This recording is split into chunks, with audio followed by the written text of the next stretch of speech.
yang masih berkutat jualan di offline, ya belum memanfaatkan digital yang berkembang luar biasa ini, baik di konteks pemasarannya maupun di konteks pembayarannya, ya.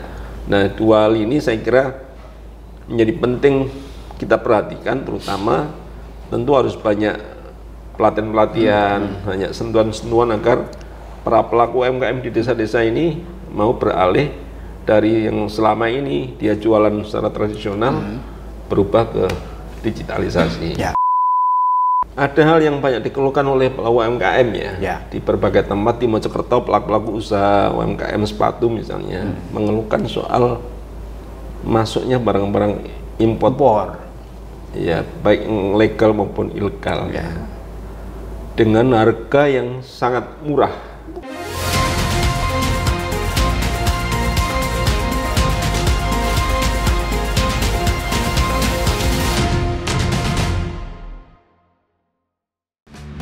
Haji Hidayat, SAG, MSI, lahir di Lamongan, 10 Februari 1972. Dibesarkan dalam tradisi keilmuan dan ada pesantren, Hidayat tumbuh dengan nilai-nilai kejujuran, kesederhanaan, dan keberanian. Menempuh pendidikan hingga tingkat pascasarjana di Universitas Airlangga Surabaya pada tahun 2001, Hidayat tidak hanya berhenti di akademik, namun juga aktif dalam berbagai organisasi. Di antaranya, beliau pernah menjadi pengurus harian PW Ansor Jawa Timur pada tahun 2002, serta pengurus harian PW Lakpesdam Jatim sejak 2000. Kepemimpinan beliau terus berkembang, dan kini dipercaya menjabat sebagai Ketua Umum IKAPMI Mojokerto sejak 2022. Berkat pengalamannya yang luas, Hidayat pun mengabdikan dirinya dalam dunia pendidikan.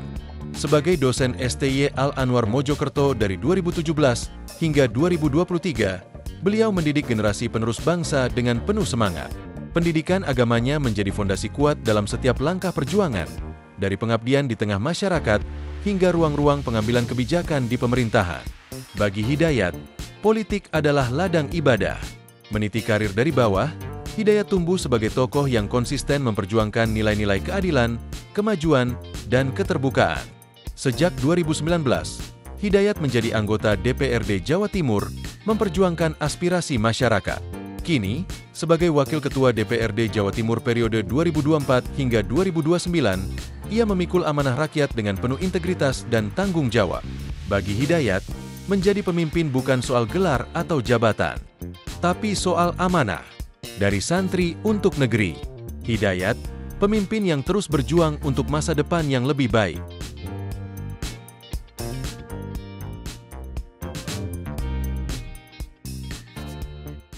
Assalamualaikum warahmatullahi wabarakatuh. Salam sejahtera dan salam sehat untuk kita semuanya. Tribuners, bertemu lagi dengan saya Mujib Anwar, jurnalis senior Tribun Network, dalam acara podcast DPRD Jawa Timur Gebrakan Wakil Rakyat.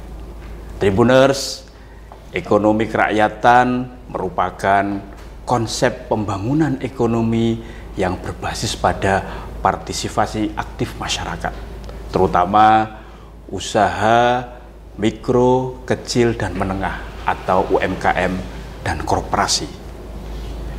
Jawa Timur sebagai provinsi yang memiliki potensi besar dalam pengembangan ekonomi kerakyatan ini, terutama melalui pemberdayaan UMKM dan koperasi. Hal ini sangat penting karena UMKM dan koperasi yang telah menjadi tulang punggung perekonomian daerah dengan kontribusi yang cukup signifikan terhadap produk domestik regional bruto atau PDRB dan penyerapan tenaga kerja, serta perannya juga sangat penting dalam meningkatkan kesejahteraan masyarakat dan mengurangi kemiskinan. Namun yang harus diingat, masih banyak tantangan yang dihadapi oleh para pelaku UMKM dan koperasi di Jawa Timur, mulai keterbatasan akses modal, teknologi, hingga pasar. Demikian juga dengan ketahanan pangan nasional yang merupakan aspek penting dalam ekonomi kerakyatan.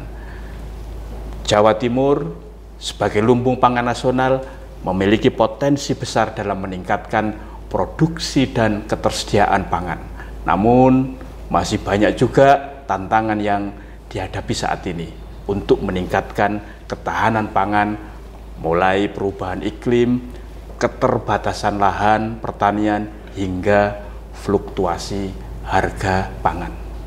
Untuk itu, Tribuners dan para pemirsa dimanapun Anda berada, kali ini kita akan mengangkat dan mengulas tema tentang ekonomi kerakyatan di Jawa Timur antara pemberdayaan UMKM, koperasi, dan ketahanan pangan nasional.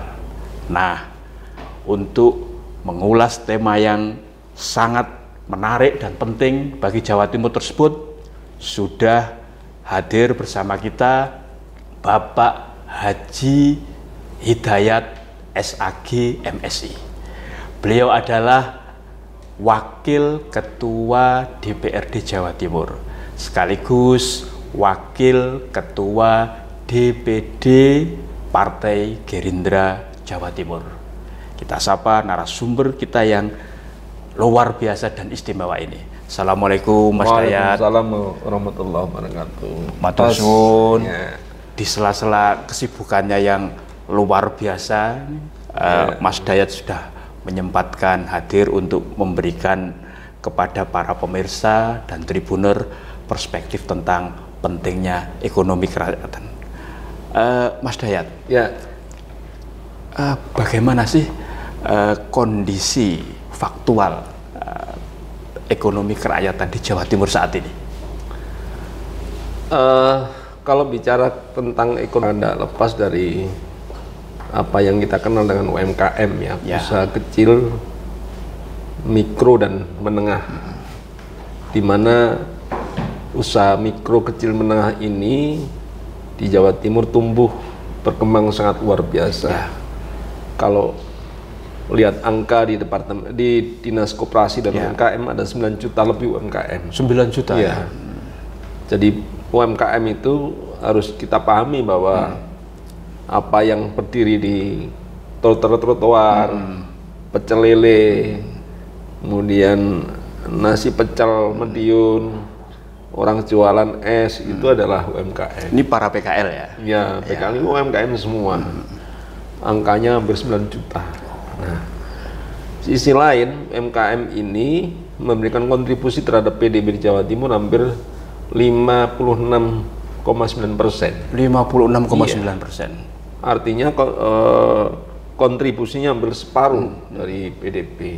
Kemudian penyerapan tenaga kerja ternyata hampir 96%. 96%. Ya. Jadi mengapa ekonomi di Jawa Timur bertahan di tengah-tengah tantangan COVID, di tengah tantangan dinamika ekonomi global yang sangat luar biasa, ya karena ada UMKM. Ya. Di saat perusahaan-perusahaan besar sudah gulung tikar, ada PHK, UMKM tetap tumbuh di tengah-tengah kehadiran pemerintah yang hari ini masih belum maksimal. Artinya mereka tumbuh dan besar banyak dari kemandirian para pelaku-pelaku usaha. Ini yang harus menjadi perhatian kita semua, menjadi concern kita semua, dan saya sebagai wakil rakyat dalam beberapa tahun terakhir dan ke depan saya akan terus intens, concern, memberikan edukasi, memberikan pendampingan, mensupport agar UMKM bisa naik kelas dari hari ke hari. Oh, naik level ya? Naik level. Itu kalau UMKM, Mas Dayat. Tapi kalau koperasi yang juga sebagai salah satu sokok guru perekonomian nasional, seperti apa kondisinya di Jawa Timur? Ya, setelah Pak Presiden canangkan berdirinya KDM ya, Koperasi Desa Merah Putih. Desa Merah Putih. Ya. Ternyata antusias masyarakat, tokoh-tokoh desa sangat luar biasa. Ya. Dan ini membuka memori kita tentang masa-masa jayanya koperasi di era Orde Baru. Yang dulu namanya KUD ya. KUD tentu ini kita evaluasi ya.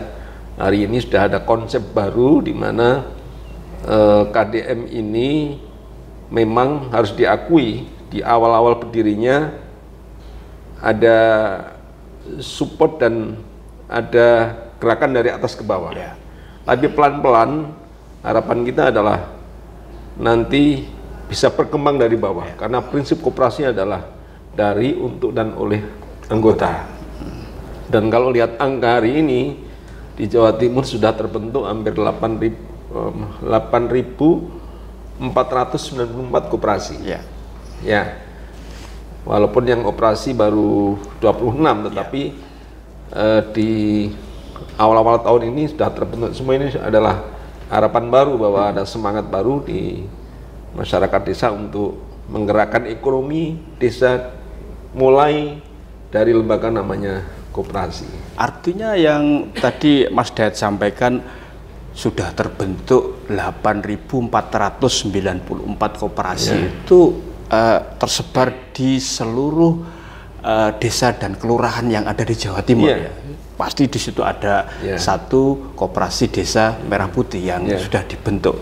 Meskipun tadi disampaikan yang beroperasi baru 26. Baru 26 koperasi. Kira-kira kapan ini di semua desa dan kelurahan di Jawa Timur ini koperasi Desa Merah Putih akan beroperasi semuanya?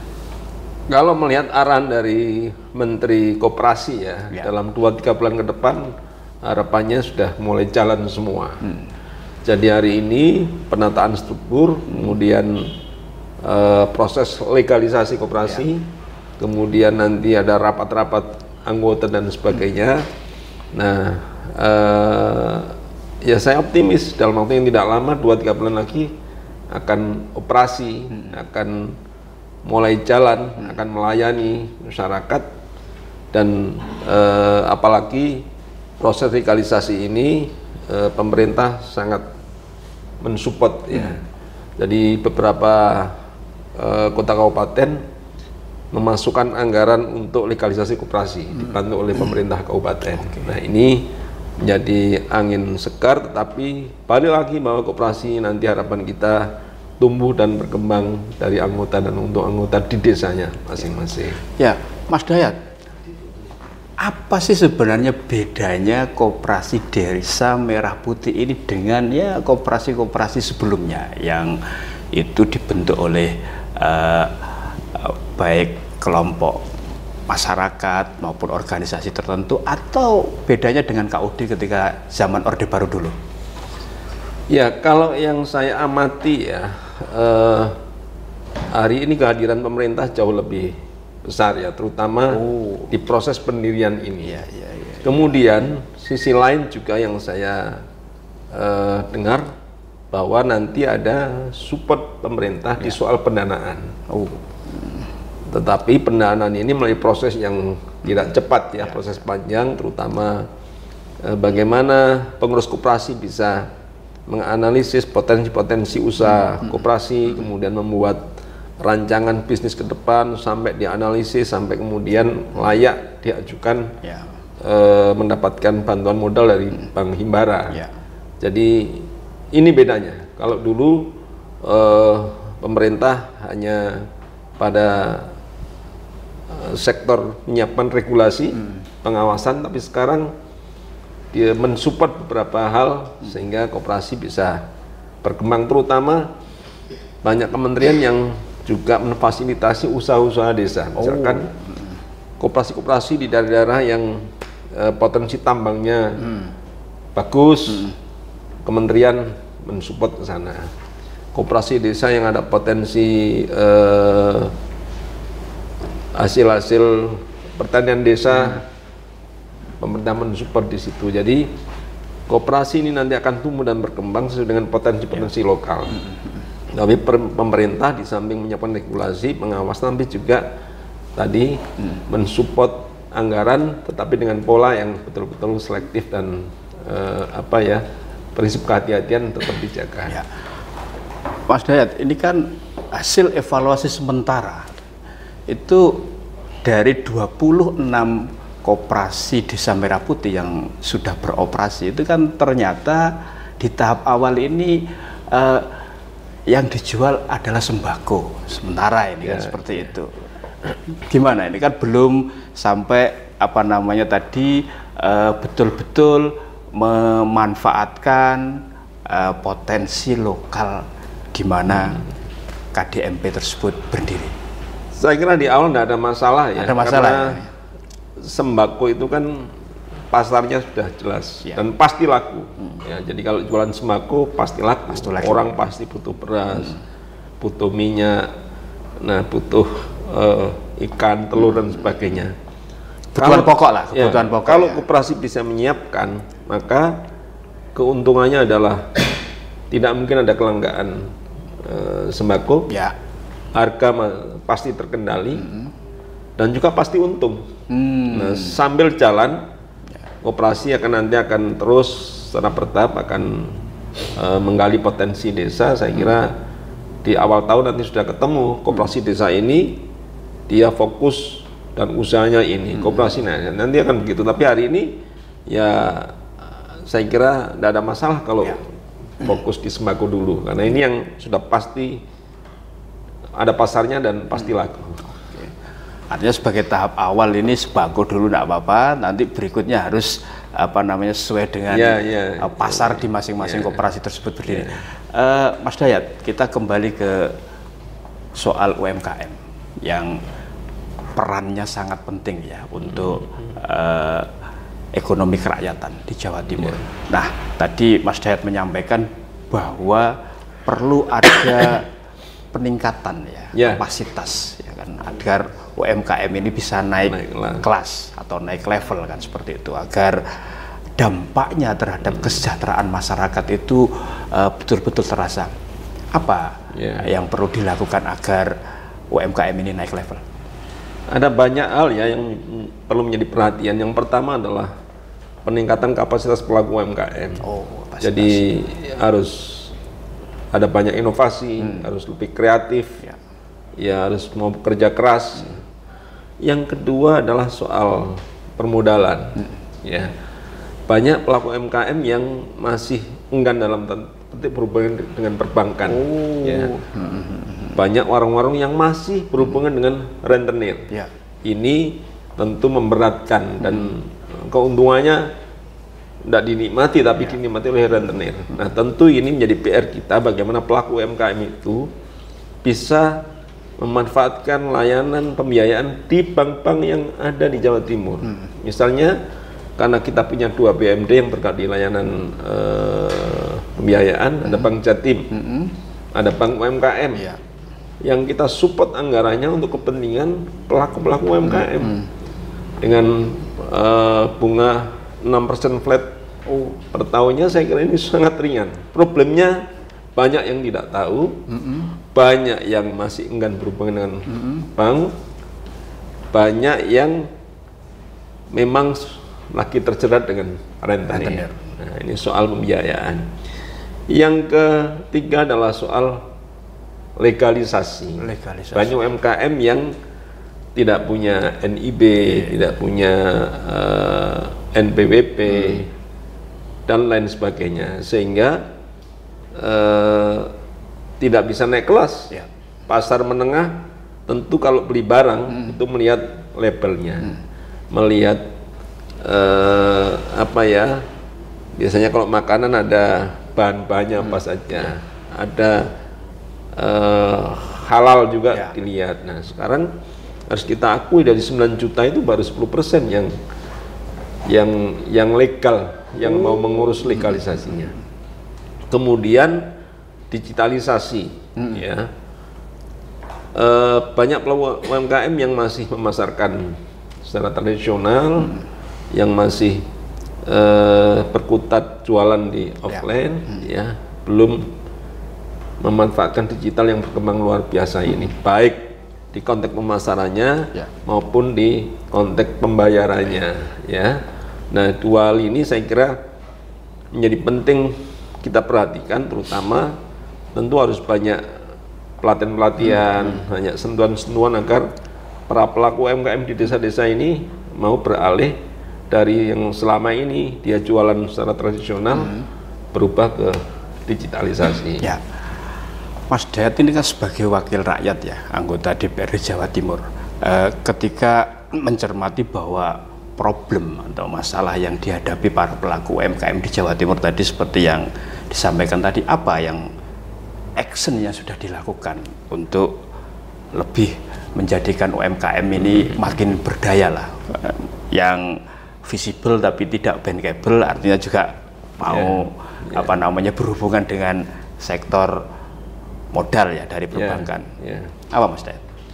Ya, kita dorong Dinas Koperasi dan UMKM di Jawa Timur untuk banyak menyiapkan pelatihan pada masyarakat ya.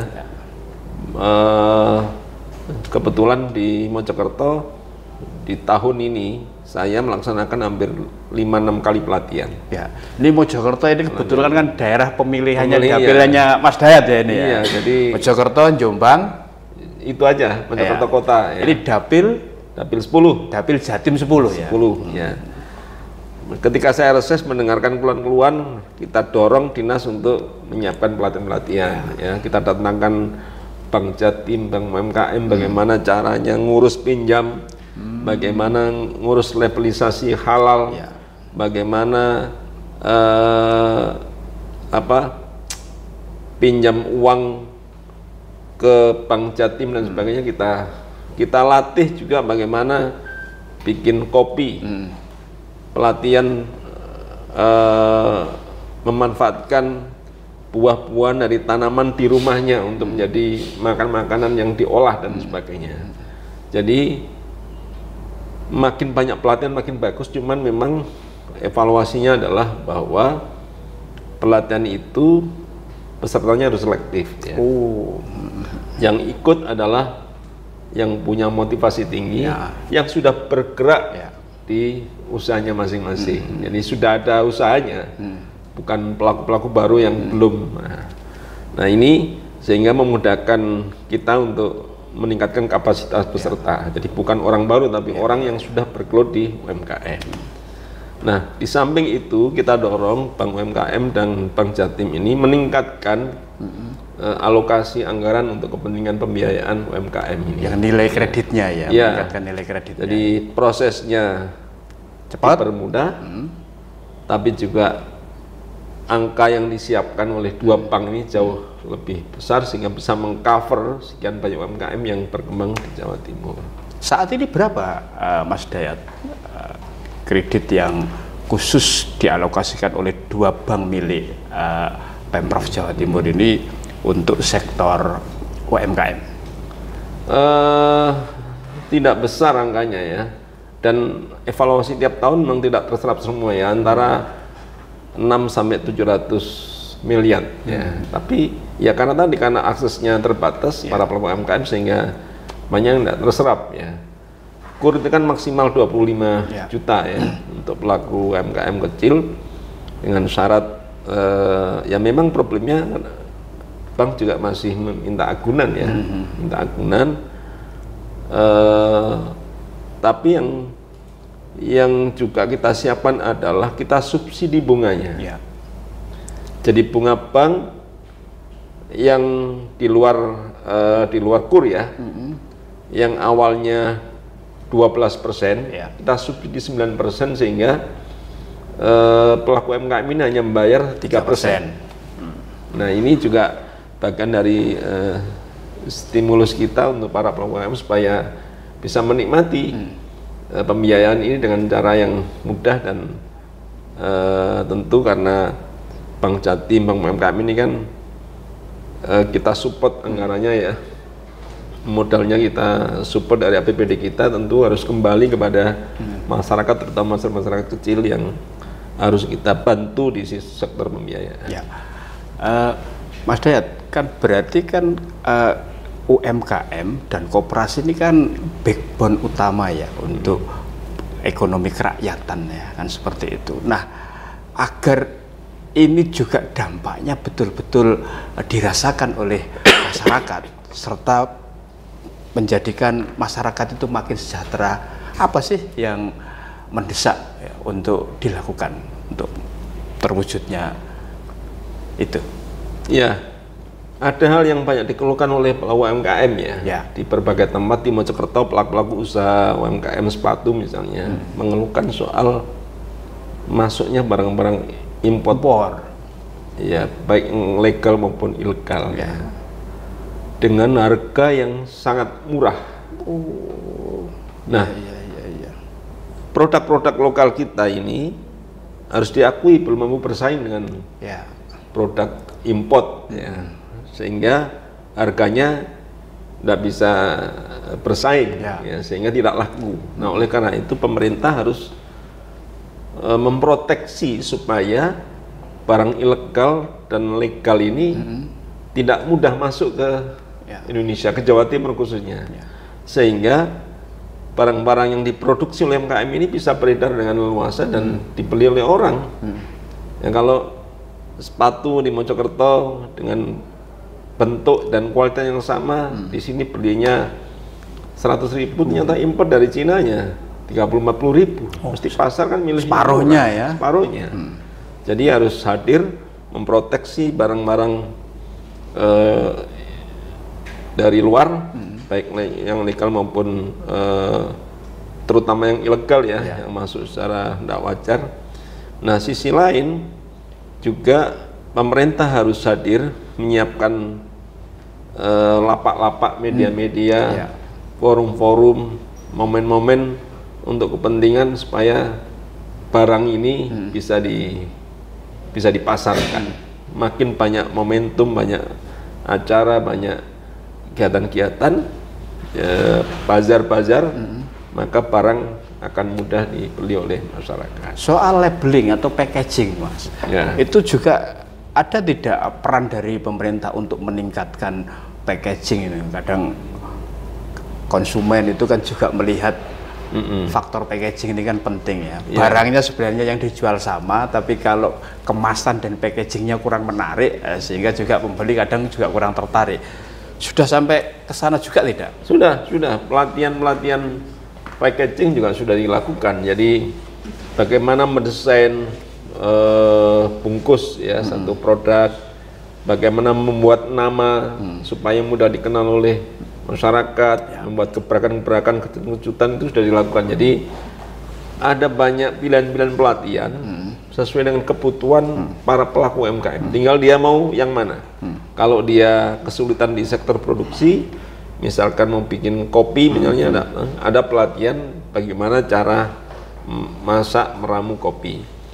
Pelatihan labeling, pelatihan packaging, ada pelatihan yang disiapkan. Ada pelatihan digitalisasi juga ada. Jadi tergantung kebutuhan UMKM. Kita dorong Dinas Koperasi menyiapkan banyak alternatif sehingga masyarakat bisa memilih pelatihan yang sesuai dengan kebutuhannya.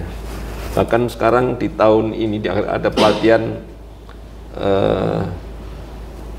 potong rambut ya. Oh, barbershop ya. Potongan, karena yang saya lihat di lapangan tidak ada potong rambut yang sepi. Ya, sekali potong 25.000, 10 sudah 250.000. Padahal tidak ada biaya produksi, beli gunting untuk setahun. Nah, ini paling beli silet sama bedaknya itu aja. Ini sangat perspektif dan mudah dan ringan yang bisa dilakukan oleh siapapun kalau pelatihan potong rambut ini. Mas Dayat, agar UMKM ini tetap selain survive makin berkembang serta sustainable, berkelanjutan, apa ini yang mesti dilakukan? Ya, yang pertama adalah dia harus bisa beradaptasi dengan perubahan pasar. Pasar tambah lama, informasinya tambah banyak, sehingga bagaimana pasar milik kita tentu harus ada proses inovasi kreativitas yang tinggi.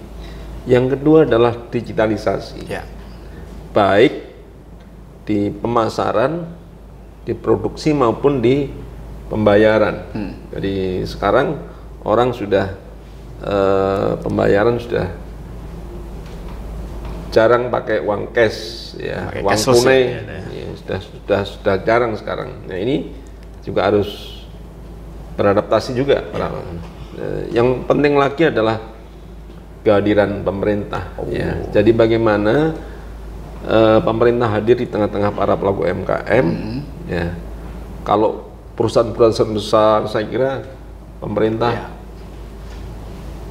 tidak perlu terlalu banyak hadir lah, karena dia sudah tumbuh dan berkembang sendiri sudah luar biasa. Tapi pelaku UMKM yang kecil-kecil ini yang saya kira kalau tidak disupport oleh pemerintah, ya tentu akan gulung tikar ya. Misalnya soal tempat misalnya. Tempat jualan misalnya. Kalau sudah digusur, tentu pemerintah harus berpikir di mana dia harus kita pindahkan, relokasi. Jangan sampai digusur tanpa ada solusi. Ya, karena ketika sudah digusur, berhenti berusaha, kemudian kemiskinan terjadi, tidak bisa nyekolahkan anak, akses kesehatan tertutup, menjadi beban pemerintah. Jadi pemerintah harus hadir di tengah-tengah para pelaku UMKM, terutama membantu menyiapkan lapak-lapak, tempat-tempat yang ini tentu ya harus ada anggaran, harus ada alokasi anggaran. Jadi tempat-tempat yang strategis di sekitar alun-alun, di jalan-jalan strategis harus ada lapak-lapak, stand-stand untuk kepentingan UMKM. Ya. Kalau UMKM disuruh kontrak di tempat-tempat strategis nggak kuat. Ya. Setahun rata-rata 50-60 juta. Dari mana? Nah, tentu ini penting, di samping tadi kita dorong digitalisasi, jualan online, tapi juga ada lapak yang disiapkan oleh pemerintah. Yang saya kira jualan offline-nya. Ya, saya kira ini akan mendorong UMKM untuk hidup jangka panjang ke depan. Mas Dayat, ini kan pemerintah kan selalu menyampaikan pro mendukung pengembangan UMKM. Itu tercermin tidak dalam politik anggaran? Sampai detik ini saya kira belum ya. Belum ya? Belum. Jadi harus kita akui bahwa support anggaran kita masih seputar di pelatihan-pelatihan, di labeling, tapi di konteks lain, terutama di pembiayaan, saya kira juga masih kecil ya. Jadi harus kita akui bahwa UMKM masih hidup sendiri, belum merasakan kehadiran pemerintah. Tapi saya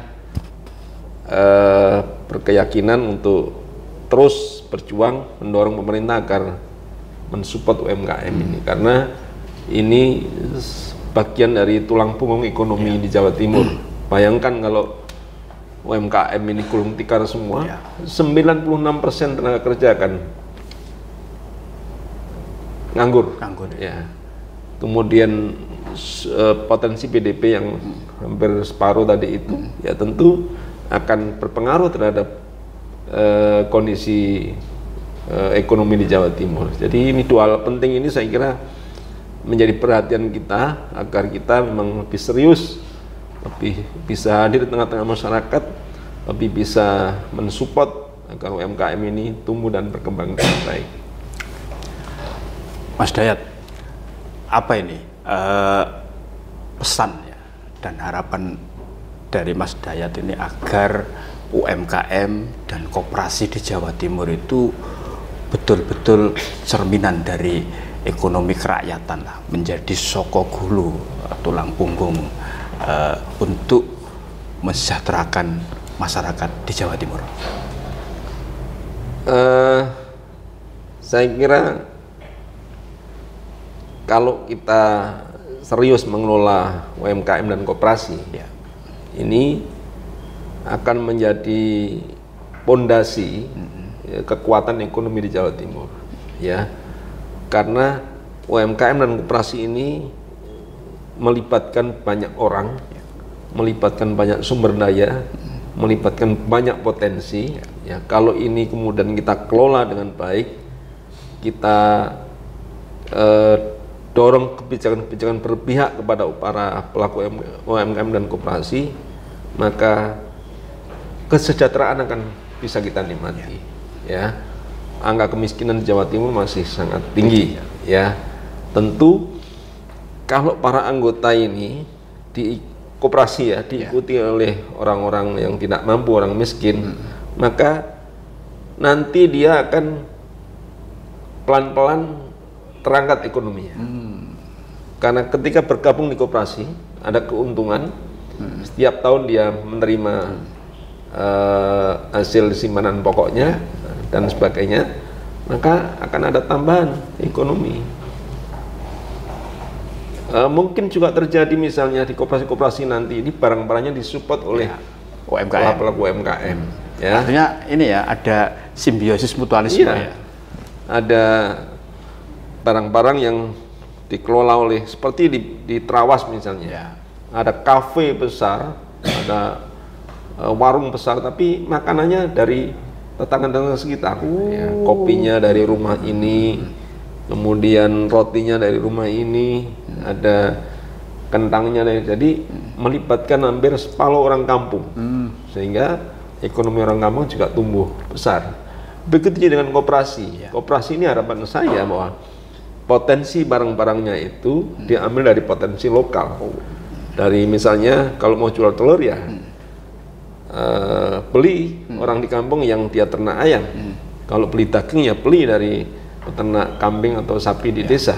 Kalau dia mau jualan beras ya berasnya diambil dari desa. Nah, kalau ini ada kolaborasi, ada kerjasama, ada kemitraan dengan masyarakat desa, terutama yang tidak mampu, nanti efeknya bisa kemana-mana.